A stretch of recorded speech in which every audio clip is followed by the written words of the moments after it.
Ինչով եք զբաղվել Արցախում։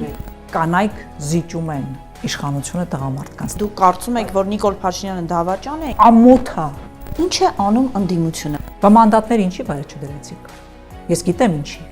Ես հասկանում եմ։ Նախկին նախագահները մեղավոր էին ըստ։ Դու հո փողոցի բամբասկոտ պարավ չես։ Պոպուլիզմով չեք զբաղվել, օրինակ չեք ասել, որ հարկերը 0% կդարձնեք։ Ինչով է զբաղված ընկեր ջան։ Հետևաբար չեք անցնի ասկայնչով։ Ես ամեն օր արթնանում եմ, ամաչում։ Սամվել Կարապետյանի ուժեղ Հայաստանի հետ համագործակցություն։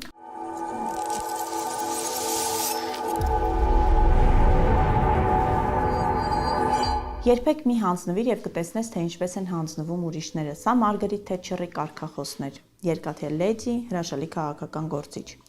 Հայաստանի անկախացումից ի վեր Հայաստանում կառավարում են տղամարդիկ եւ կարծես թե հանձնվում են հիմնականում, արդյունքներից էլ այնպես չէ որ գոհ ենք։ Ողջույն։ Այսօր իմ հյուրն է կին քաղաքական գործիչ, չհանձնվող Մանեթ Անդիլյանը։ Ողջույն։ Շնորհակալ եմ, որ համաձայնեցիք եւ հյուրի եկաք։ Հանձնվել եք թե դեռ ոչ։ Իսկ ուր ինչքան ինչի հաշվին հնարավոր է հանձնվել ընդհանրապես։ Այսօր Հայաստանում հանձնվելու մասին խոսել նշանակում է չպատկերացնել արհավիրքը։ Կարող ես որոշել ինչ որ պահի ինչ որ բան անել կամ չանել, բայց հանձնվել նշանակում է չհասկանալ, որ դա կենսական մահվան եւ կյանքի կռիվ է։ Հետևաբար չէ, հանձնվելու տեղ չկա եւ ոչ ոք չի հանձնվել, չի հանձնվելու։ Մի փոքր կուզեմ խոսենք ներքաղաքական դաշտից, հա, որտեղ հիմնական դերակատարները տղամարդիկ են եւ կարծես թե իշխանության մեջ միշտ որոշողները եղել են տղամարդիկ։ Այ դուք աշխատել եք նույն Նիկոլ Փաշինյանի իշխանության հետ եւ ինչ կասեք, ինչու է այսպես, ինչու չի լինում հասնել մի վիճակի, երբ որոշիչ պաշտոններում ոչ թե ձևականորեն կնշանակվեն կանայք, այլ իրականում կանայք կսկսեն ավելի պատասխանատու որոշումներ կայացնել։ Դա իրականում կանանց բնության հետ էլ կապ ունի, ինչպես նաև տղամարդկանց։ Առաջին հերթին արձանագրենք, որ քաղաքականությունը դա իշխանություն է եւ իշխանությունը պատկանում է, այսինքն մի միջավայր է, որին բոլորը ձգտում են, հատկապես տղամարդիկ, որոնք ունեն ամբիցիաներ եւ այդ ամբիցիաներում անզիջում են։ Ես եւ պատգամավոր եմ աշխատել եւ տարբեր քաղաքական միջավայրերում գտնվելիս անդադ արձանագրում եմ, որ ինչ քիչ են կանայք, եթե չասեմ եզակի, որովհետև դա մի միջավայր է, որտեղ կա եւ լինելու է իշխանություն։ Կանայք զիջում են իշխանությունը տղամարդկանց, նաեւ իրենք։ Այդ այնպես չի, որ շատ են ուզում դրա համար։ Դա նրանից է, որ տղամարդիկ անզիջում են այդ իշխանության համար պայքարում։ Եվ ցավոք սրտի մենք պիտի մեր մեջ դաստիարակենք այդ հատկանիշը չզիջելու կարևոր բաներ, ընդ որում կարևոր մեր ընտանիքների, պետության, դա դարձնենք մեզ համար կարևոր մի բան եւ այդ դաշտում չգնանք զիջումներին, բարձրաձայնենք, բարձր խոսենք, կանգնենք, սեղանի շուրջ նստենք, այլ ոչ թե կողքերում օգնող չլինենք, այլ առաջնորդող, իսկ առաջնորդությունը սեր չունի, առաջնորդություն ունի հատկանիշներ կամային, վարքագծային, գիտելիքի եւ այլնի։ Մենք հիմա ինչ ենք տեսնում, առաջնորդում են տղամարդիկ, ովքեր իմ նշած հատկանիշներից չունեն, բայց նաև զիջում են ուրիշներին։ Այո, եւ չեն վարանում առաջնորդել դրանց բացակայության պայմաններով հանդերձ, իսկ կանայք ավելի պատասխանատու են։ Դրա համար հասկանալով, որ ինչ որ բանում կատարելության չեն հասել, սկսում են զիջել։ Եվ հետեւաբար ունեն մենք այս արդյունքը, ես սա ցավով եմ ասում, սա իմ դիտարկումներն են եւ ես սա տեսնում եմ ու կանանց այդ հանդիպումներում անընդհատ խոսում եմ այդ մասին, որ կատարելության մի ձգտեք, չկա կատարելություն։ Ձեր ունեցած կարողությունները ծառայեցրեք մեր պետությանը ու զարգացրեք ձեր կարողությունները ամեն օր, բայց մի ընկրկեք, որովհետև դեռ կատարելության չեք հասել։ Բայց հիմա օրինակ մեր եթերը դիտելիս շատերը գուցե ասեն, մասնավորապես նիկոլականները, որ ինչու եք այդպես ասում, օրինակ ներկա իշխանության մեջ կառավարության կազմում բազմաթիվ կին պաշտոնյաներ կան, հա, գլխավոր դատախազը, մարդու իրավունքների պաշտպանը, պաշտոն չէ, բայց ամեն դեպքում արդարադատության նախարարը, բայց օրինակ ինձ մոտ այնպիսի տպավորություն է, որ այդ մարդիկ ավելի շատ այդ կանայք ավելի շատ հրաման կատարողի ֆունկցիա ունեն նոր։ Նիկոլ Փաշինյանի կառավարությունում մարդ չկա, որ հրաման կատարողի ֆունկցիան չէ։ Տեսեք, մենք էլ ձեզ հետ զրույցում նորից արձանագրում ենք, որ կանայք են հրաման կատարողի դերում, բոլորն են հրաման կատարողի դերում։ Բայց մենք քանի որ կին մտածում ենք երևի մի քիչ թույլ է, ինքնակատարող, այդպես չի։ Դա կնոջից չի, դա ղեկավարից է, որը այս պարագայում ցավոք սրտի Նիկոլ Փաշինյանն է, անձնակենտրոն, այսպես իր փոքր ժամանակվա բարդույթները իրացնող, իր նկարը պատերին կպցնել տվող, կարող է տղամարդկանց կաբինետներում Նիկոլ Փաշինյանի նկարի տակ չեն նստում, քննարկումներ կատարում կամ նրան այսպես ծնկաչոք տեսնում, դիմավորում, հանդիպում ընկալում։ Այնպես որ այս պարագայում ասել կանայք են կատարող, ոչ։ Ասել որ Նիկոլ Փաշինյանի կառավարությունում շատ կանայք կան, թվերով, տոկոսներով, միևնույնն է մեծամասնությունը տղամարդիկ են։ Ես կարծում եմ, որ սա ուղղակի կատարվել է արևմտյան, այսպես աուրա ստեղծելու, ակնկալիքները արդարացնելու համար, այլ ոչ թե բովանդակային, բայց միևնույնն է ինձ համար դա դրական բան է, երբ որ պաշտոնների են կանայք։ Ու այստեղ պետք է խոսենք նաև ընտրովի պաշտոնների մասին։ Դուք կնկատեք, որ կանայք ավելի շատ նշանակվում են, ինչպես ասացի, ինչ որ կոնյունկտուրայից ելնելով, իսկ ընտրվելը շատ ավելի բարդ է, որովհետև այստեղ արդեն հասարակության նաև հոգեբանական եւ կնոջը առաջնորդություն վստահելու այս ամբողջ խնդիրների հաղթահարման փուլը դեռ չեն անցել։ Այ օրինակ դուք լավ նշեցիք ընտրվելու մասով, օրինակ մի ժամանակ ձեր մասին կար շատ ավելի դրական պատկերացում հասարակության մոտ եւ երբ որ դարձաք աշխատանքի եւ սոցիալական հարցերի նախարար ու նույն կൂട്ടակային կենսաթոշակային կൂട്ടակային համակարգի դեմ պայքարում եք մինչ այդ, հետո տենց արեցիք այն ինչի դեմ պայքարում եք ու մարդիկ կարծես թե ասեցին դե կիներ երևի ամեն դեպքում թուլություն արեց, հանձնվեց, ինչ կասեք։ Լավ հարց է, ես բարբերաբար պատասխանել եմ այդ հարցին, բացատրել եմ, էլի կարող եմ եւ կանեմ, բայց նաեւ հենց դա, որ ինձ վերագրվում է բաներ, որոնք ես չեմ արել եւ դա համատարած մեկնաբանվեց այսպես կարվեց ինձ վրա ու մնաց, որի դեմ ես այլևս ոչ կարիք չկա, իմաստ չկա բան ապացուցելու, դա նույնպես այն հանգամանքն է, որ ես դա չեմ թաքցնում եւ ավելորդ համեստություն չեմ անի ասելու, որ զվար կերպար եմ կառավարությունում, քաղաքական գործունեության մեջ, ինչու որովհետեւ կանայք քիչ են նաեւ այդ պատճառով եւ այդպիսի պիտակավորումները արագ կպնում ու մնում են։ Եվ հիմա գալով զուտ հարցի բուն էության բովանդակությանը, երբ որ ես նախարար եմ նշանակվել 18 թվականին, կൂട്ടակային պարտադիր համակարգ արդեն գործում էր, ուժի մեջ էր մտել 14 թվականի հուլիսի 1-ից։ Ընդամենը 80,000, դա նույն անգամ թվերն եմ հիշում, 80,000 մարդ էր, որ համակարգի մեջ չէր, հուլիսի 1-ի դրությամբ մտավ ուժի մեջ նաև 80,000-ի համար, սակայն 400,000-ից ավելին արդեն համակարգի մեջ էին։ Ես դա փորձել եմ բացատրել մասնագիտորեն, թե ինչու էր այդ պահին չեղարկելը առհասարակ վտանգներով միգուցե հղի, որովհետև արդեն 4 տարի մարդիկ այդ կൂട്ടակային համակարգը վճարում են, գործարկվել էր մի մեծ մախինա, որը առանց վերլուծության մեկ ամսում չեղարկելը անպատասխանատվություն էր, սակայն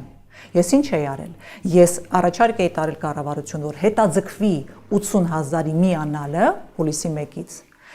վերանայվի այդ մեկ տարվա ընթացքում ռիսկերը, հնարավորությունները, կարողությունները այդ համակարգը պահելու կամավոր դարձնելու եւ մյուս տարի արդեն գործարկել նոր մոդելով, նոր մոտեցմամբ։ Այս էր ինչ որ ես արել եմ։ Ընդ որում, քանի որ առաջարկս չանցավ, ես հրաժարական եմ տվել այդ պատճառով։ Բայց դա ոչ ոք չի հիշում։ Հիմա դա ավելի բացասական է։ Ինչու չստացվեց այդ փուլում, երբ որ ձեզ վերագրում էին արարքներ, որի հետ դուք փաստացի կապ չունեիք, այ ինչու չկարողացաք այդ փուլում մարդկանց բացատրել։ Եվ սկսվեց մի քարկոծելու մարդիկ, ովքեր ունեն այդ կարողությունը, կան մարդիկ, ովքեր չէ։ Ես դա չեմ թաքցնում։ Ես արդարանալու, անընդհատ բացատրելու, սրանան անպատվելու այդ ամբողջ ընթացքում ձևաչափով չեմ աշխատել։ Ինձ համար քարոզիչներ չեն աշխատում։ Ես դա չեմ անում։ Ես ընդամենը հույս եմ ունենում, որ երևի մարդիկ կկարդան իմ այն 100,000 զրույցը, որ տվել եմ այդ նույն թեմայով ու կհասկանան, որ այդ նույն հրաժարականը, երբ որ ես տվել, ասում են, հետո հետ գնացիր, ասում եմ, այո, որովհետև ես նաև դա եմ բացատրել։ Եթե ես չգնայի շարունակի աշխատել, համակարգը ավելի վատներ լինելու։ Ինձ չեն ընդունել հրաժարականը ու ասել են, արի փոխենք գոնե ավելի լավը դարձնենք, որով կկարողանանք գոնե եղածը լավացնել։ Ես համաձայնել եմ ինչու, որովհետև ով եթե ոչ ես կൂട്ടակայինի մասին ընդհանրապես կխոսեր կաներ որևէ բան։ Ես չարեցի, չստացվեց, որովհետև ինձ խոչընդոտեցին մնացած գերատեսչությունները, որտեղ ոչ մեկին այլևս դա հետաքրքիր չէ, դա չի հարցը։ Հարցը այն է, որ ով է ինձանից բացի ինձանից զատ ու ինձանից հետո խոսել առհասարակ կൂട്ടակայինի մասին։ Դա այն ինչ որ ես գիտեի որ պատահելու է, ու այդ պատճառով կարող է ինձ համար քաղաքականապես ոչ ընկալելի որոշում կատարեցի հանրության համար մնալ եւ շարունակել փորձել չհանձնվել, բայց ես ունեի ընդամենը 6 ամիս 18 թվականի դեկտեմբերին տեղ ունեցան ընտրություններ եւ այդ 6 ամսում ստիպել կենտրոնական բանկին, ֆինանսների նախարարին Նիկոլ Փաշինյանին ու առհասարակ այլևս հետաքրքիր չէր կൂട്ടակայինը փոխել որոշում մեկ հոգով ընդ որում ոչ իրենց թիմից, այս բոլորը պիտի հասկանալ։ Սա նյուանսներ են եւ նրբություններ, որոնք կամ որոշում ես հասկանալ, կամ որոշում ես ասել ոչ, դու գնացիր ու չարեցիր աշխատելը։ Դուք եթե հիշում եք, դա իհարկե ժամանակի սկիզբն էր, իշխանապողությունից հետո 18 դեռ դիկտատոր չէր։ Մոտիկ էր չէր, բայց որտեվ չէ, որտեվ պիտի մարդկանց ցույց տրվեր, որ նա ժողովրդավարական նկարտումներ ունի։ Եվ այդ ժամանակահատվածը ես ուղղակի չեմ կարող մեղանչել ճշմարտության առջև, երբևէ որևէ անգամ ինչ որ այդպիսի վարքագիծ չի դրսևորվել իմ հանդեպ հատկապես։ Եվ ես գիտեմ Նիկոլ Փաշինյանին ճանաչելով, որ նա առանձին մարդկանց հանդեպ ունի տարբեր տեսակի վարքագիծ, որովհետև նա ճանաչում է մարդկանց։ Նա օթում գիտի ով ինչպիսին է, նա ունի տաղանդներ, որոնք ես եւ դուք չունենք։ Այդ տրամադրություն որսալու, ճիշտ տեղում, ճիշտ մարդու ճիշտ բան ասելու իշահ իրեն եւ միայն իշահ իրեն։ Իր համբավը պահելու համար։ Դուք տեսեք ոնց է իրեն հակասում ամեն երկրորդ խոսքում։ Դա ինչից է, որովհետև սկզբունք չունի։ Մի անգամ կար ասի մի բան, որ այդ պահին է ճիշտ հարմար եւ տեղին, մեկ ուրիշ անգամ լրիվ հակառակ բան, որովհետև կոնյունկտուրան այդպես է թելադրում։ Եվ այդ բանում բայց դա նորմալ չի քաղաքականության համար։ Ոչ, դա նորմալ չի։ Այո, եթե դու դա չի կարող դա կոչել ասկզբունքայնություն, արժեքներ չունենալ, գաղափար չունենալ ինչի մասին ես խոսում, դա կոչվում է միայն քեզ համար անել բաներ, որոնք քեզ են պետք։ Ընդ որում դա ուղիղ մեկ անձի մասին է խոսքը։ Որ ասում եմ քեզ, հենց նկատի ունեմ այդ մարդուն, տվյալ պարագայում Նիկոլ Փաշինյանին։ Նա կարա այսպես ժողովրդի լեզվով ասած փուրը տա յուրաքանչյուրին, եթե դա պետք է իրեն պաշտպանելու համար։ Եվ սա վտանգավոր բան եմ ես պատմում, որովհետև պետության ղեկավարի մասին ենք խոսում։ Չունենալ կարմիր գծեր, սկզբունքներ, արժեքներ, որոնց պիտի պաշտպանես քո պետության համար, դա վտանգավոր բան է։ Եվ այդ այն ինչին մենք առերեսվում ենք այսօր արդեն մեծ քաղաքականության մեջ։ Մի փոքր Արցախից խոսենք։ Արցախում աշխատած ժամանակահատվածում նորից մենք առնչվում ենք տարբեր տիպի բամբասանքների, խոսակցությունների, որ ինչ որ այնտեղ կոռուպցիոն դրսևորումներ են եղել, տարբեր մարդկանց տարբեր հովանավորչական արարքներ են արվել, հա, սոցիալ-նախարարության կողմից։ Ինչի համար են այս խոսակցությունները եւ ինչ է եղել Արցախում ի վերջո։ Ինչով եք զբաղվել Արցախում, Անի ջան, որովհետև ինձ համար շատ տարօրինական նման բան լսել։ Ես հազարավոր նամակներ եմ ստանում արցախցիներից, ես իրենց հետ կապում եմ, չեմ Արցախը փոքր տեղ է եւ մարդիկ ամեն ինչ գիտեն, այնպես որ դա ուղղակի իհարկե կարող ես ասել գրել, ամեն ինչ բոլորին կարելի է։ Օրինակ չեմ կարող գրել, որովհետև այդ մարդիկ էլ օրինակներ չեն բերում։ Ուղղակի չկան, ուղղակի կարելի է գրել, դա եմ ասում։ Հիմա մենք ապրում ենք անպատասխանատվության ժամանակաշրջանում։ Մեր երկրի վարչապետը օթում կախված լուրերի հեղինակ տեքստն է։ Նա է այդպես բամբազանքի այդ թեզը դրել շրջանառության մեջ, օթում կախված լուրերի համաձայն եւ կարելի է ասել բոլորին ամեն ինչ, սկսել այդ տեքստով եւ իրեն կարելի է, բայց մյուս լրագրողներին չի կարելի։ Այո, հիմա այդ դարաշրջանն է, բոլոր հավասար են, բայց մեր բարեկամներն ընկերները ավելի հավասար են օրենքի առաջ։ Այսինքն մենք հիմա ապրում ենք այդ անպատասխանատու հայտարարություններ անելու ժամ, այդ եմ ասում, արժեքներ չկա։ Հիմա այդ մարդը իրեն նայում է հայելում, նա գիտի, ընդհանրապես ինձ ճանաչում է, հասկանում է, ասող է, չգիտեմ ով է, ինչի է ասում։ Ինչ եմ արել ես Արցախում։ Եթե այդ ասողը նոյեմբերի 20-ին իր մեքենայով ադրբեջանական զորքերի միջով կանցներ կգնար Արցախ, թող գա կանգնի ինձ հետ խոսի։ Այդ եմ ես արել։ 10 օր հետո ստորագրությունից հետո վեր եմ կացել իմ ընտանիքի անդամի եւ իմ հարազատ գործընկերոջ Արաքսիա Գրիգորյանի հետ գնացել եմ Արցախ ադրբեջանական զորքերի միջով անցնելով։ Այդ ասողը պատկերացնում է, թե ինչ գին է դա անձի համար, ով հետո պատկերացրել է, որ ինքը անելիք ունի, տալու բան ունի։ Ես վերցնելու բան չունեմ, ինչու, որովհետև այդ այն գինը չի։ Դու գնում ես այդ գնով Արցախ, որ ինչ անես, ինչ որ մեկին, ինչ որ հովանավորչություն անես, տուն տաս, ում, իմ մորքուրնա, քերինա, ում։ Այդ ինչ զրույցներ է։ Այն ինչ որ մենք արել ենք Արցախում, որոշակի ժամանակով նաև աշխատանքի ժամանակի առումով եմ ասում, պայմանավորված է Արայիկ Հարությունյանի հետ, որ ես կգնամ ու իսկ ինչու կարող է ես դանել նա ճանաչում էր ինձ, գիտեր իմ աշխատանքային տեմպը, որակը, բովանդակությունը, որ գնամ օգտակար լինեմ արցախցիներին Արցախ վերադարձնելու հարցում, դաշնամուրի սոցիալական խնդիրների լուծում, բնակարանային ապահովում, որքանով որ դա հնարավոր էր, ընդհանրապես տուն չկար, վարձով անգամ տուն չկար, մի ահավոր ժամանակներ էին, լույս չկար, ոչինչ չկար։ Եվ ես ապրել եմ վարձով մի տեղում, որը ուղակի մոտիկ լինի, գնամ աշխատանքի գամ օրը 24 ժամ։ Սա եմ արել ես Արցախում, դա տեսել են մարդիկ եւ այդ բամբասանքները Ինչմեն չեն կարող մնալ կպնել, ուղղակի մարդիկ են, ովքեր արժեք չունեն, խոսում են բաներից եւ քանդում են բաներ, որ գաղափար անգամ չունեն ինչ։ Ես կարող եմ ենթադրեմ, որ դրանք, չգիտեմ, նիկոլականներ են, ֆեյքեր են, մարդիկ են, ովքեր հեռու միտեղ նստած տակ տեղում ստատուսներ են գրում։ Դե նիկոլականների Որտեղ ուսումնասիրում ես, հասկանում ես ում մասին է խոսքը, կամ թուրքական օրակարգ են սպասարկում, պիտի նայել, այդ ինչի են դա անում։ Իսկ որ նման բան չէր կարող լինել իբնե դա ուղղակի ինձ պիտի ճանաչի։ Այ օրինակ ինձ համար տարօրինակ է, որովհետև եթե միայն նիկոլականները քննադատային ձեզ, կհասկանայի, բայց ընդդիմությունից էլ ենք։ Բնականաբար մրցակցություն է, որովհետև ես չեմ կարող լինել իրանցից լավը, իրանք չպիտի դա ուզենան։ Որովհետև դու պիտի հավասարվես իրենց, որ կարողանան իրենց տեղում մարդկանց աչքերում գոնե վարկաբեկեն։ Սա նորմալ է։ Նորմալ է, որովհետև ես դա չեմ անում։ Դուք նկատած կլինեք, վստահ եմ, հետևում եք, գիտեք, ես դա չեմ անում, որովհետև ես սոլիդարության, խնդիրների կարևորության աստիճանից ելնելով պահպանում եմ կարևոր այո աշխատում քարկոծում են տարբեր տիպի ֆեյք նորություններ են գեներացնում, բայց դուք մնում եք այդ ինչ որ ես գիտեմ որ աշխատում է եւ ես ամեն մեկ իր արժեքի կրողն եմ։ Ես համարում եմ, որ ես ոչ միայն դա չեմ ուզում անել, ես դա նաեւ չեմ կարող, որովհետեւ դա ես չեմ։ Ես չեմ կարող իջնել այդ ցեխը եւ այնտեղ իրանց հետ վիճել, որովհետեւ այդ ցեխը իմ տեղը չի։ Ես հասկանում եմ, որ քաղաքականությունը մաքուր տեղ չի, բայց ես միշտ փորձել եմ քաղաքական մշակույթ փոխել։ Որքանով է հաջողվել, կարող եմ ասել, որ չի հաջողվել դեռևս, բայց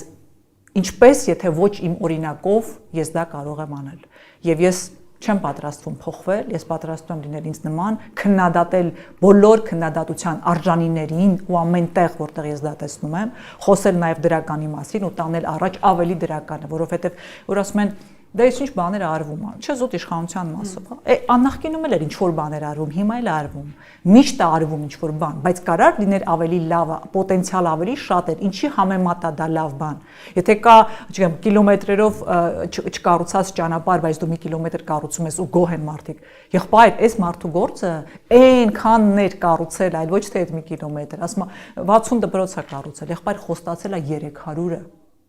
Որովհետև այն համայնքում, որտեղ չի կառուցել, այն մյուս համայնքի կառուցածը այս մարդու կրթության որակի վրա չի ազդել, այսինքն չի արել իր գործը, ասում են դու նրանք էլ չէին անում, նրանք էլ մի ուրիշ բան էին անում, այդպես չի որ 5 տարի ոչ ոք ոչինչ չանի, բայց որ անում են վատ, ոչ կոմպետենտ, ժամանակ են վատնում, խաբում են մարդկանց մի փոքր արած բանը ես իմ ինչ վաճառելով, սա փաստ է ու բոլոր իշխանությունների այս իշխանության մասին առավել եւս այդպես է։ Հիմա ներկա իշխանության բուն խնդիրը գործը վատ անելն է, թե որն է։ Գործը չանելը, վատ գործ անելը,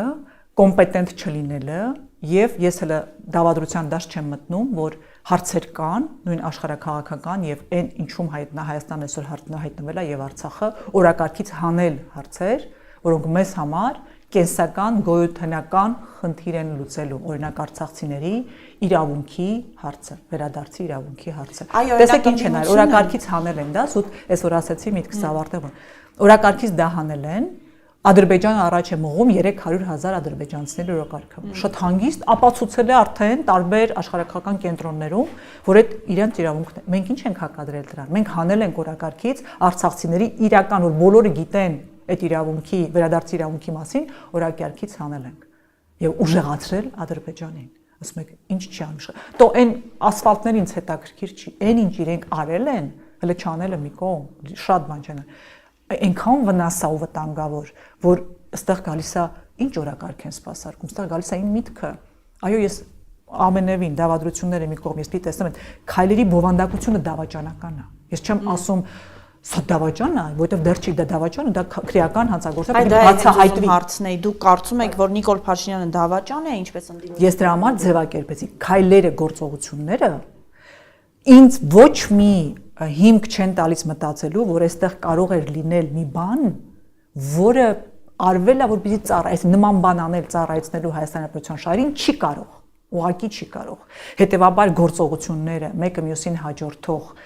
գործողությունները դավաճանական են։ Հիմա ինքը դա անում է միտումնավոր, դա անում է պատվերով, դա անում է տգիտությունից ելնելով, ինչը նույնպես չի բացառվում, ասել չեմ կարող, բայց դա ամենևին չի կարող արդարացնել։ Այդ մարդիկ փտելու են բանտերում, որովհետև այն ինչ իրենք, այն վնասը, որ իրենք հասցնում են մեր երկրին,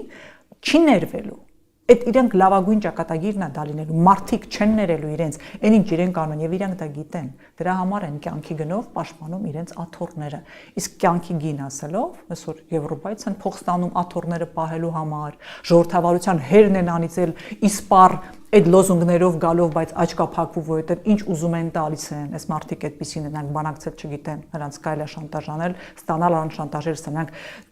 ճնշումներին դիմադրելու կարողունակություն չունեն։ Տանք հանգիստ ապրեն։ Այո, որովհետև իրանք ուզում են վարչաբենդում նվագեն, իրանք ուզում են պամիդորով ձվածեղանեն, դրանով զբաղվեն, իրանք ուզում են աշխարհ մանգան եւ մի խանգարեք իրենց դա անելուց ձեր փոքր-մոքր զոհվելա սոցիալական խնդիրը, չգիտեմ, այս հողը տվիկման, այդ Փաշինյանն ասաց աղքատների խնդրը մեր խնդրեմն չէ, նախորդ իշխանություններում ոնց որ մեր խնդրեմն էր։ Հիմա բարձր աղքատությունը գլխում է, աղքատը իր խնդիրն է, մեզանից ինչ են ուզում։ Տեքստերը հիմա ասում է մի մարդ, ով այդ պոպուլիզմով եկել է իշխանության։ Իսկ ինձ համար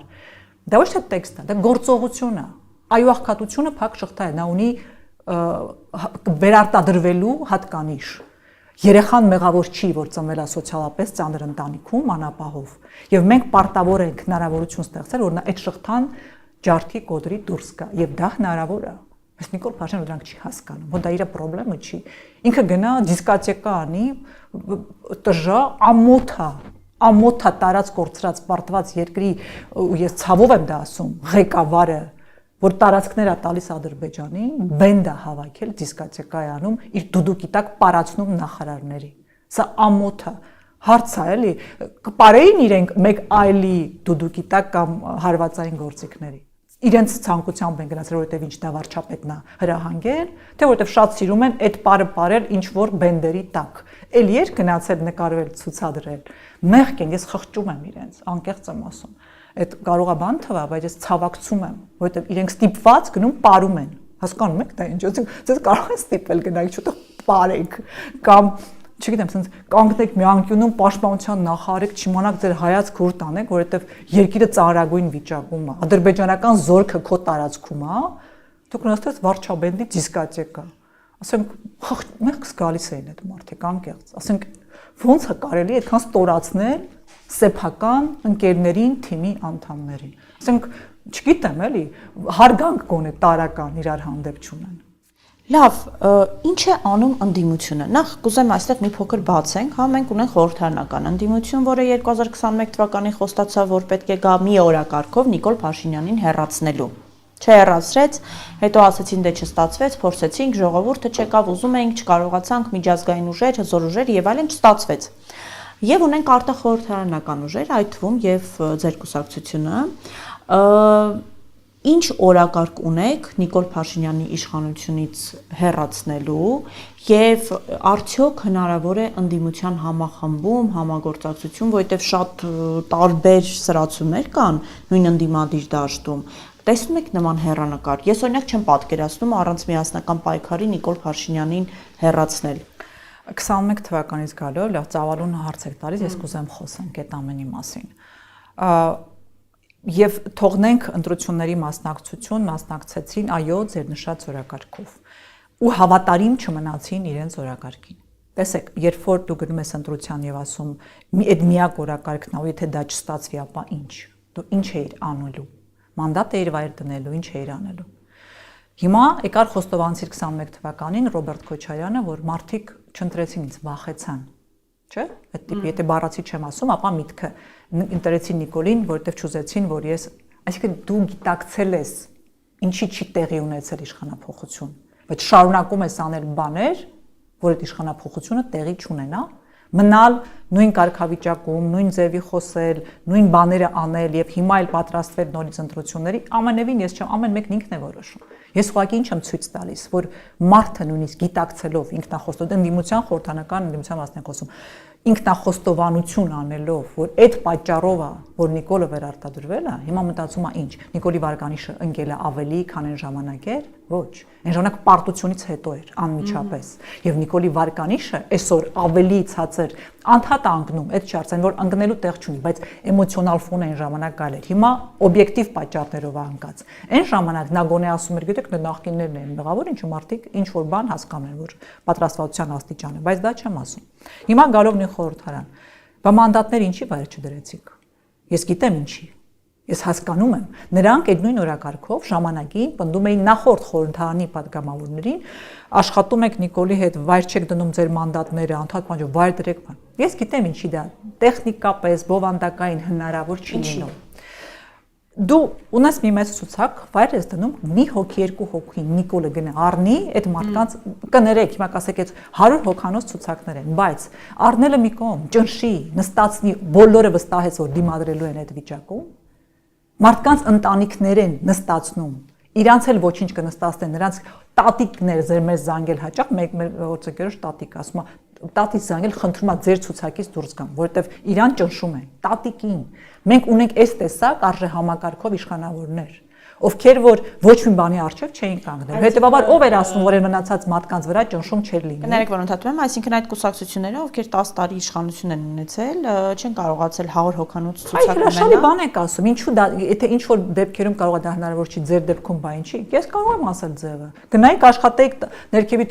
մանդատները վայր դնեին, հետո դուք դնեիք։ Դա է ձևը, բայց դուք դա չարեցիք, ինչու՞։ Որտեվ ձեզ դուր է գալիս երևի այդ պատգամավորական շրջագայությունները, այդ տանձիկ, բոքսի տանձիկ աշխատելը, բանեիք։ Այո, պետք է եւ իրենք կարող, ինչու՞։ Դե լեգիտիմացնել ազգային ժողովը հարցի լուծում չի, դե լեգիտիմացնել։ Ես չեմ ասում իրավական առումով կցրվեր ազգային ժողովը, ոչ։ Բայց նրանք այդ դեմքով իրանց հետ գնում եք նույն հանձնաժողովներում տարբեր տեղեր եվրոպական երկրներ ցույց եք տալիս որ ընդդիմություն կա եւ դու կարող ատեղ քննադատեք մի հատ էլ ելույթ ունենաք դուք լեգիտիմացնում եք ազգային ժողովը ձեր այդ ելույթով այդ գործողումներով եւ այլնով ես անգամ 18 թվականին ոչ մի հանձնաժողովում չկայի որ իրանց հետ չգնամ տարբեր տեսակի այդ գործողումներ դա աշխատանքա ստիպված է 2021 թվականի ընտրություններով լեգիտիմացվեց կապիտուլյացիան դե սա եմ ասում այսինքն լավ ընտրություն եղավ բայց դուք կարող եք պարլամենտը դե լեգիտիմացնել ձեր վարկագծով վայր դնելով ձեր մանդատները չի կարող գործել առավել եւս գնալ պարլամենտական տարբեր հիմա Եվրոպայի բանը սիրաշահել այդպես վերաբերմունքը դե լեգիտիմ ազգային ժողով որտեղ չկա անդիմություն եթե բոլորը վայր դնեին կլներ այդպես միայն իշխանությունից բաղկացած ազգային ժողով ստիպված էին լինելու գնալ նոր ընտրությունների նոր բան փոխելու եւ այլն հիմա կասեք էլի կընտրվեին կարող է ու այո ընտրություններով պիտի իշխանություն փոխվի այդ ժամանակը կօգտագործեիք մարդկանց հետ կաշխատեիք ինչ ասեմ որ դուք ընտրություններով իշխանություն պետք է փոխվի նշեցիք բայց ասում են որ օրինակ ընտրություններով հնարավոր չի իշխանություն փոխվի հնարավոր տարբերակը միայն իմպիչմենտն է հանրապետականների տեսակետն եմ ասում հա պատիվ ունեմ խմբակցության իմպիչմենտը պիտի ունենա հանրային աջակցություն ժողովրդի չունի որ ունենար արած կլինեին երբ որ սրբազան շարժումներ այդ օրերին մարդիկ փողոցում էին, որովհետև վստահում էին ում սրբազանին։ Այդտեղ հավաքվել էին մարդիկ, որոնք քաղաքական հակառակորդներ են եւ նույն առույով չի հոսում իրենց ջրերը։ Շատեր այդ ունեն մենք էինք այդտեղ շատերի կողքին, ում հետ չեմ գնա քաղաքական ճանապարհ։ Բայց ժողովուրդը փոփոխություններ ուզում վստահում էր սրբազանին, ինչպես նաեւ ես ու մինչեւ այսօր էլ շատ ցավում եմ, որ այդ դա հնարավորությունները, որը կարող էր ստացվել ու չստացվեց, բայց ինչու հենց սրբազանը, որովհետև մարդը հարգանք հավայելում, մարդը նախկինում թալանի մեջ, կոռուպցիայի մեջ չի եղել, մարդը ճնշումներ չի գործադրել խոսքի ազատ խոսքի նկատմամբ նախկինում, որ հիմա էլ ի վիճակի է եղել մեծ բազմություն հանել փողոց, որը հրաշալի բան է։ Մայիսի 9-ին դուրս եկավ այն որովհետև ես կարող եմ իհարկե չեմ ուզի, հիմա դատա գնում եւ մարդիկ այնտեղ են ճաղերի հետևում, ցավոք սրտի եւ սա մեր ողբերգությունն է ու ամոթն է, քաղբանտարկյալներ են եւ գործողություններ կար, որոնք մենք խոսել ենք սրբազանի հետ, շատ ես նաեւ իրեն այդ ժամանակ եմ ասել, որ այսպես միգուցե անենք ավելի ճիշտ լինի։ Բնականաբար որոշ սխալների, որոշ գործողությունների, նախագահները մեղավոր էին ըստ այդ թվում նաեւ, որովհետեւ երբ որ նրանք հավաքվում են որևէ վարկանիշ ունեցող մարդու շուրջ, այդ մարդու վարկանիշը ընկնում է։ Ես անկեղծ ասենք, եթե ուզում եք իշխանապողություն լինի, պիտի պարզ խոսենք, չէ՞, չեն կարող տողատակերով։ Մարդիկ չեն վստահում ձեզ այլևս, հասկացեք, հասկանում եմ դուք ունեք ռեսուրս, ունեք հեսա ձեր լրագրողները կամ լրատվամիջոցները կհարցակվեն ինձ դրա, հարցակվեք։ Բայց եթե դուք իրական իշխանապողություն Նիկոլական կդարձնեն էլի։ Դուք նիկոլական լինեի, կլինեի այնտեղ, որտեղ կարող էի լինել, շատ երկար ու շատ ավելի պատվաբեր, քան իրանց բոլորին թվում է։ Որտեղ ես այդ կարող հնարավորությունը ունեցել եմ ի տարբերություն իրենց շատերին, ովքեր փորձ են արել, բայց այդտեղ չեն գտել։ Հիմա ինչի մասին ենք խոսում։ Ինչ ենք Եղել են նման դեպքեր, այսինքն։ Իհարկե, կասկածելի է, դա ձեզ համար տարօրինակ է։ Բացարձակ։ Բայց չէ որ դու ես որոշում ինչ ես անում ու որտեղ ես եւ ինչն է քեզ համար արժեք։ Պաշտոնը, իշխանությունը, քեզ ժպտացող արհեստական մարդիկ, թե այն որ մեր երկիրը կործանում են այ այդ մարդիկ։ Ես նրանց հետ անգամ նույն դահլիճում գտնվելու ցանկություն չունեմ։ Ես նրանց շատերի հետ ճանապարհ եմ անցել, բայց այն ինչ իրենք արել են, սա անձնական չի, որոշների հետ նաև անձնական էլ բարև տալու չկա, բայց այն ինչ իրենք արել են մեր երկրի հետ, ես դա չեմ ներելու իրենց։ Այն ինչ իրենք արել են մեր արժեքների հետ, հիմա կասեք եկեղեցի բան, հարցը եկեղեցին չի։ Ով չգիտի, որ տարբեր տեղեր հասարակությունը կան խնդիրներ ամենուր։ Ամեն ուր, ամեն ինստիտուտներում կան խնդիրներ, բայց դու հայտարարակ ես արել մեր ազգային առաքելական եկեղեցու իմիջը, տեսքը աշխարհով մեկ, որ ինչ խնդիր լուծես, KGB-ի գործակալի կամ մի հատ նստած KGB-ի գործակալի հոդվածով։ Դու հո փողոցի բամբասկոտ պարավ չես, հիմքեր ունես, գործի դիր, աշխատի, ոչ թե բամբասի օթում կախված լուրերի համատեքստում հայտարարակ արա քո եկեղեցին, որը քո ժողովրդի իդենտիֆիկացման գործիք է։ Բայց ասում եմ ես փրկում եմ, խայտարակ չեմ անում, բարենորոգում եմ, տեսեք ինչքան բարենորոգում է այդպես չեն անում։ Ումով, Bentley Samoy-ով, ումով է բարենորոգում։ Դա սուտ է։ Դա անամոթ որում լկտի սուտ է։ Եվ բարենորոգում այդպես չեն անում։ Գնում են նստում Գարեգին կաթողիկոսի հետ, խոսում, զրուցում, ասում, ցույց տալիս, խորհրդակցում, խորհուրդ տալիս, պնդում, ընդ որում Եթե դու ուզում ես ու դա չես անում այսպես հրապարակային այնպես որ հայտարարական ես բոլորին, ընդ որում կրկնում եմ, ում միջոցով անում դա։ Շատ մի բարի համբավ եկեղեցականներով, ես ամենևին չքննարկելով ոչ մեկին, այո, խնդիր, իսկ կան հրաշալի հոգևորականներ, արտակարգ, եւ ինքը ես վարկագծով վարկաբեկելա բոլոր նաեւ հոգևորականներին, ովքեր անբասիր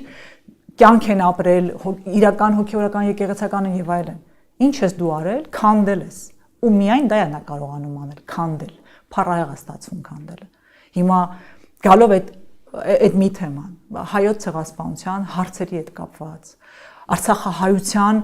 նկատմամբ այս ատելությունը, որ գեներացվել է, եղբայրը ատում է այսօր։ Մենք իրար այսպեսի, այս մթնոլորտն ով է ստեղծել։ Սա ինչ երկիր է, ինչ արժեքների երկիր է։ Հայոց ցեղասպանության մասին խոսելիս ասում են, հետո արդարանում են, թե մենք այդպես չենք ասել։ Հարցը ինչի ասեք, տեղի անոց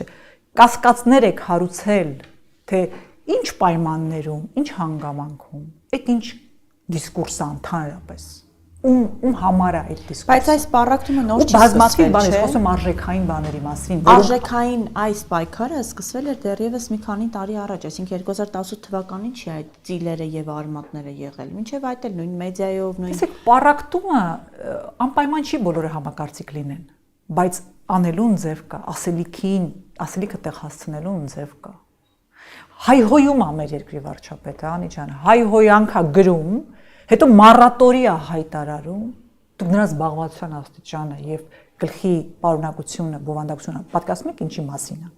Հայհոյանք գրեմ թե չէ, մառատորիա անեմ։ Դու նրա օրը 24 ժամ ունի, Անի ջան, դե մարդ զբաղված է, հայհոյան գրելով։ Հետո որոշտով եկեք չգրենք, հետո բայց այս բառը հայհոյանքա թե չէ, կարքին հաղորդումը օրինակ ինչով է զբաղված ընկեր ջան։ Քո գործն ինչ է։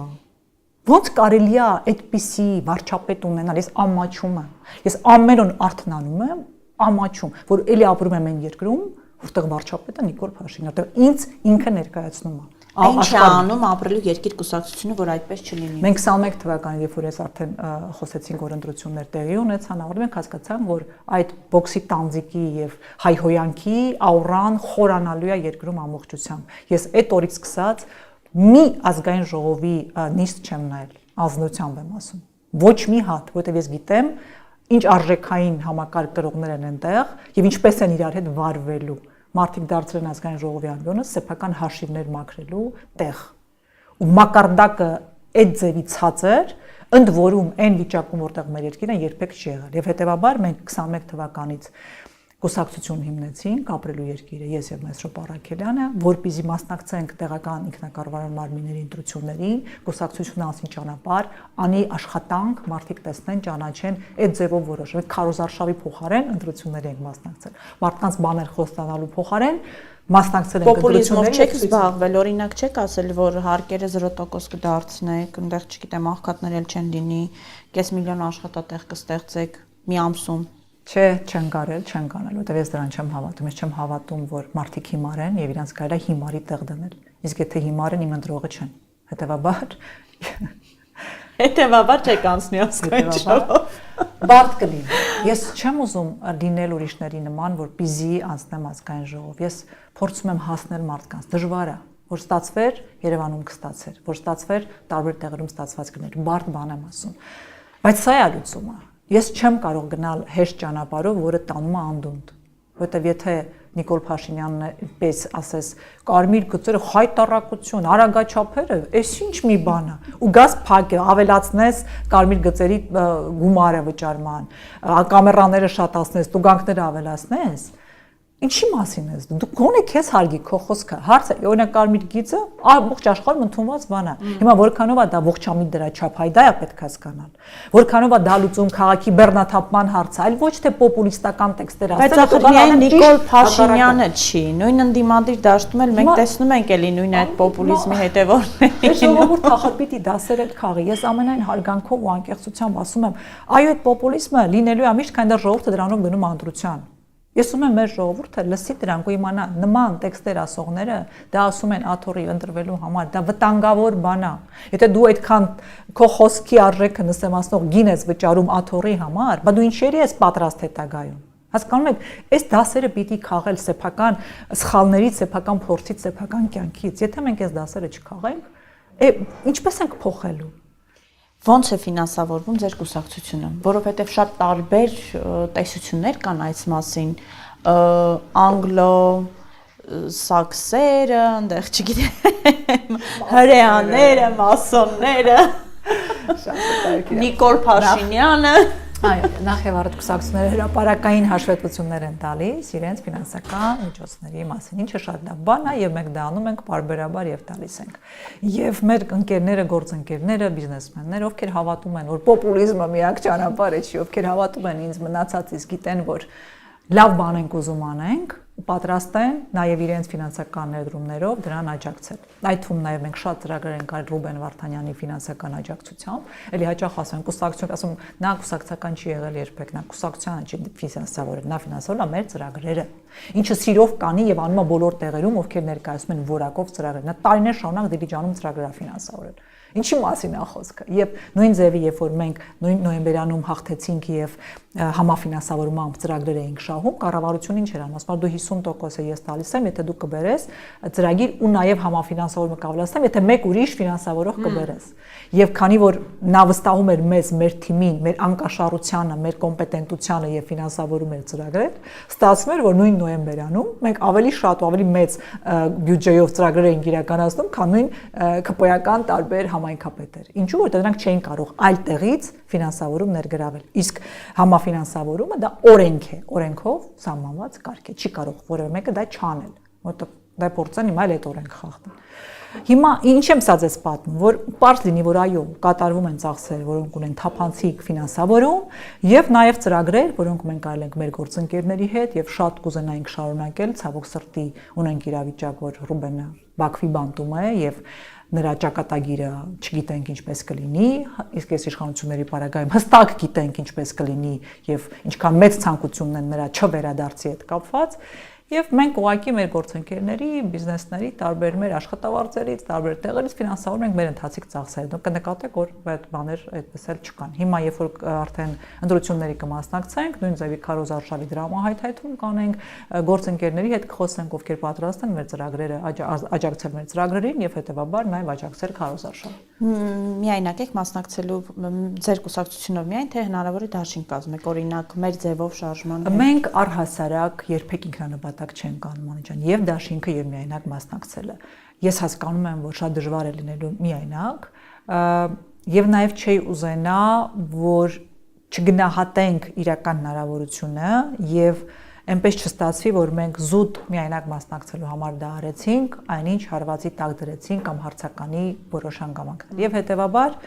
մենք այդ քննարկումներ ունենք տարբեր ուժերի հետ, մենք կողմ ենք, որ դաշինք ձևավորվեն մեծ դաշինքներ, մի քանի, որովհետեւ շատ վտանգավոր են ձայների փոշիացումը այս ընտրություններին։ Դա առավել եւս արդեն տեսնում ենք շատ բաներ կուսակցություններ։ Բայց դա նպաստելու է Նիկոլ Փաշինյանի վերարտադրությանը։ Դա թվաբանություն է, մաթեմատիկա։ Ես ուղղակի շատ կան տարբեր փոքր կուսակցություններ, որոնք մտադիր են մասնակցել ամենայն հարգանքով բոլորի քաղաքական ամբիցիաներին, անցած ճանապարհին, այս ընտրություններին Նիկոլ Փաշինյանը 50+ չի հավաքելու, բայց չի բացառվում, որ ամենաշատ ձայնը ամենայնիվ ինքը հավաքի եւ փոշիացած ձայները տոկոսային հարաբերակցությամբ ավելանում է ամենաշատ ձայն հավաքածին։ Հետևաբար փոշիացվող ձայնը աջակցելու է Նիկոլ Փաշինյանի վերարտադրությանը։ Ես չեմ ուզում այդպես լինի, ես ցավով եմ ասում, ես ուզում եմ փոքր կուսակցությունները նույնպես մասնակցեն, բայց պիտի գտնեք ձևաչափ, մենք դրա համար խոսում ենք բոլորի հետ, որ կարողանան գտնել, մասնակցել ինչ որ անդամով, ինչ որ ձևով աջակցել, բայց ուղղակի մասնակցությունը ցավոք սրտի կարող է լինել ճակատագրական եւ նպաստել Նիկոլ Փաշինյանի վերարտադրությանը։ Ու որ կուսակցության հետ երբևէ դաշինք չեք կազմի։ Նախկինում գործունեություն ծավալած եւ երկիրը այս վիճակի համար նպաստավոր պայմաններ ստեղծած ուժերի Նիկոլ Փաշինյանը պատահական չի ծնվել։ Այսինքն Սերժ Սարգսյանի, Ռոբերտ Քոչարյանի հետ մարդիկ ովքեր եղել են, իշխանության եւ արել են այն, ինչ արել են։ Ես չեմ թաքցնում, որ կարող անձիկ անհատներ կան թիմերում։ Դա տեսանելի է եւ չասել դա նշանակում է մեղանչել ճշմարտության առջեւ, ես դա չեմ անի։ Բայց այդ ուժերը, որպես պատասխանատու երկրի քաղաքականության, այլևս չպիտի անգամ փորձեն ստանձնել այդ պատասխանատվությունը։ Ժողովուրդը ճշմարտությունը գիտի, սիրելի իմ գործընկերներ, դուք ինձ կարող եք քարկոծել, բայց ճշմարտության դեմ մեղանչել չեք կարող, որովհետև մարդիկ դա գիտեն, ու եթե դուք դա չեք ընդունում, չեք դիրքավորվում ձեր վարքագիծը դրա այդ ճշմարտությունից ելնելով, դուք նպաստում եք Նիկոլ Փաշինյանի վերարտադրությանը, չցանկանալով։ Ես ամենին չեմ գնում այն դաշտ, որ դե ուրեմն կարողա ուզում են։ Չեք ուզում, ես հույսով եմ, բայց ձեր գործողությունը, որը կանեք կամ անում եք կամ քարկոծում եք հենց մեզ նմաններին, որովհետև ձեզ հետ ասոցիացում չունեն, ու հենց այդ միայն այդ պատճառով դա լավ չի, եւ դուք դրանով օգնում նպաստում եք Սամվել Կարապետյանի ուժեղ Հայաստանի հետ համագործակցություն։ Մենք դեռ ծրագրերը, որը օրինակ տեսել ենք, այսինքն ինչ են իրենք խոսում, տնտեսական, սոցիալ-տնտեսական բլոկն են հիմա, չէ՞, նախ ծրագրերը պիտի հասկանանք, խոստանում են շատ լավ, դե խոստանալով չի, շատ մարդիկ շատ բան են խոստացել 0% փոքր եւ այդ դա բանը մենք օրինակ 24 միլիոն երկշրջանառություն ունեցողներին էինք համարում մանր բիզնես եւ համարում որ այո հարկ չպետք է վճարեն, բայց ինչից են իրենք խոսում 0% հատկապես այդ ամեն ինչ քննարկելի է, շատ պոպուլիստական բաներ ես չեմ ուզում այսպես քննարկեմ, քննադատեմ, այսպես ասեմ։ Մարդիկ պիտի լսենք, թե ինչ ձևով են դա ասում, երբ որ ասում են սա պիտի արվի, ինչպես են դա պատկասում, բյուջեի այդ պակասող եկամուտի փոխարեն ինչ են անելու, կամ եթե ծախս են կրճատելու որը, այսինքն այս ամեն ինչը պիտի զրուցվի։ Բայց հիմա ունեն քաղաքականությունից հասկանում եմ սոցիալ-տնտեսական բան են փորձում նաև մտածում են, որ մարդիկ դրանով են ընտրում, միգուցե, ինչ կարող եմ ասել, պիտի նայենք ծրագրերին, բայց համագործակցությունը պիտի լինի այս պարագայում ծրագրերի շուրջ, քանի դեռ մենք համատեղ քաղաքական տեսլականները դեռ չենք էլ տեսել իրենցը գոնե։ Մենք հայտնի ենք 21 թվականից գործում ենք եւ մեր քաղաքական պատվիրացումները մարդիկ գիտեն։ Հիմա իրենք վերել են մի քանի սոցիալական տնտեսական ծրագիր, կտեսնենք որքանով է համահունչ եւ հիմնավոր այդ տեքստերը։ Բայց համագործակցությունը ուժերի հետ, որոնք կոռուպցիայի մեջ չեն եղել, չեն թալանել այս երկիրը, որոնք պատասխանատվություն չեն կրել այն ավիրացությունների համար, որոնց հետևանքով երկրում ծնվել է Նիկոլ Փաշինյան։ Այս ամեն ինչը մեզ համար քննարկելի, դիտարկելի է։ Շնորհակալ եմ, մաղթում եմ հաջողություն ձեր կուսակցությանը։ Հիշեցնեմ նաև, որ Analytic Talk հաղորդման հովանավորներն են Կրեֆերի սրճարանը եւ FINAP հաշվապահական ընկերությունը։ Անպայման բաժանորդագրվեք մեր YouTube-յան էջին, լայքեք, մեկնաբանություններ գրեք, շատ пассив եք բաժանորդագրվում, դա լավ չի, ակտիվ եղեք, առավել եւս որ ընտրական տարի է։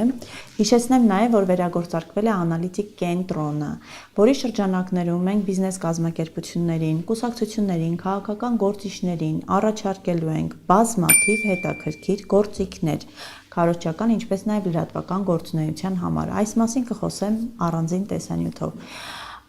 Շնորհակալ եմ, լավ եղեք, կհանդիպենք, նաև մեզ աջակցեք Patreon եւ Donation Alerts համակարգերի միջոցով։ Stay tuned.